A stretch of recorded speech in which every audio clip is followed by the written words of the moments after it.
ada 5 penyesalan orang di alam kubur. Satu diantaranya, ketika sudah dia gosok meninggal arwah, dia gosok matanya, dia buka, kata dia, saya di mana? Kau sudah meninggal, dah saat. Saya sudah mati. Iya.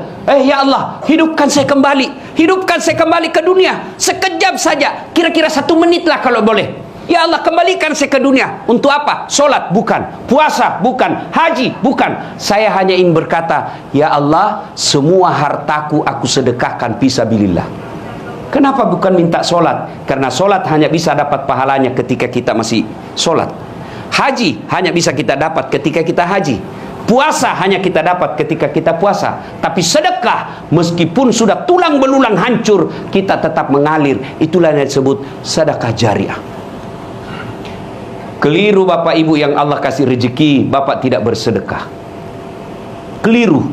Dan Alhamdulillah, makin bersedekah, Allah makin ganti.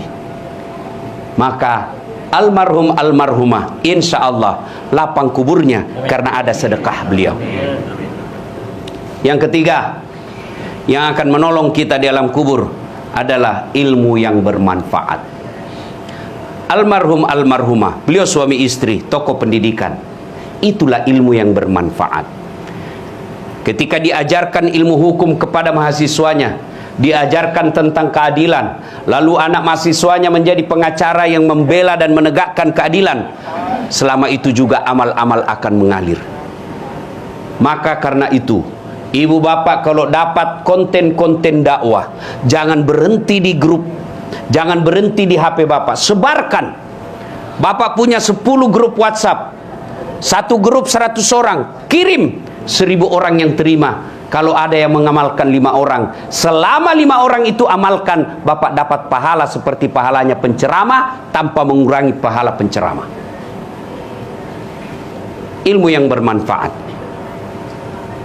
adalah yang bisa menyelamatkan kita di alam kubur.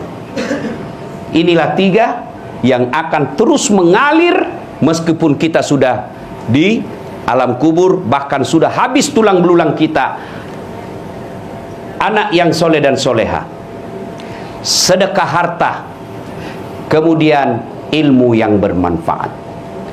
Dan orang yang ada di alam kubur sekarang masih transit, belum sampai surga, termasuk Rasulullah Muhammad SAW. Dan siapa yang paling menderita di alam kubur? Kata Nabi, orang yang paling menderita di alam kubur nanti adalah al-mutahawil bis sholah, yang menganggap enteng sholat.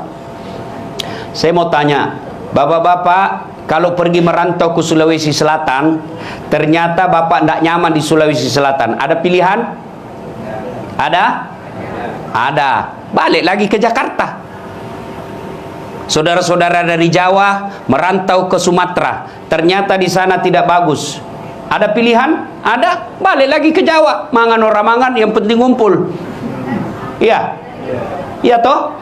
Bapak-bapak kalah pil caleg, ada pilihan? Kalah pilpres, ada pilihan? Ada. Tunggu lagi 5 tahun yang akan datang, kita tanding lagi. Ya, tidak disenang sama gubernur, ada pilihan? Ada. Apa? Pensiun dini. Selesai urusan, biar ada di situ kita lewat. Bukan lagi gubernurku. Iya kan? Ibu-ibu, suami cerewet, suami kasar, ada pilihan bu?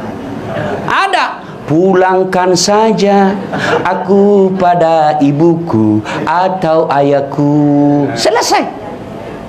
Ya, bapak-bapak punya istri cerewet, ngamuk aja kerjanya, ndak tahu menghargai suami. Ada pilihan? Ada. 2 pilihan. 1 tambah jadi 2, 2 cerai. Ada pilihan pak.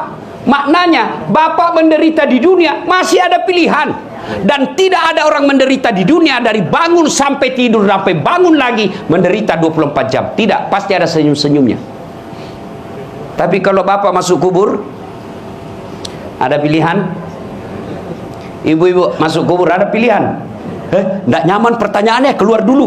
Begitu bapak keluar, viral satu dunia pak. Ya. Dan siapa orang menderita di kubur? Al-mutahawil bis sholah, yang menganggap enteng sholat.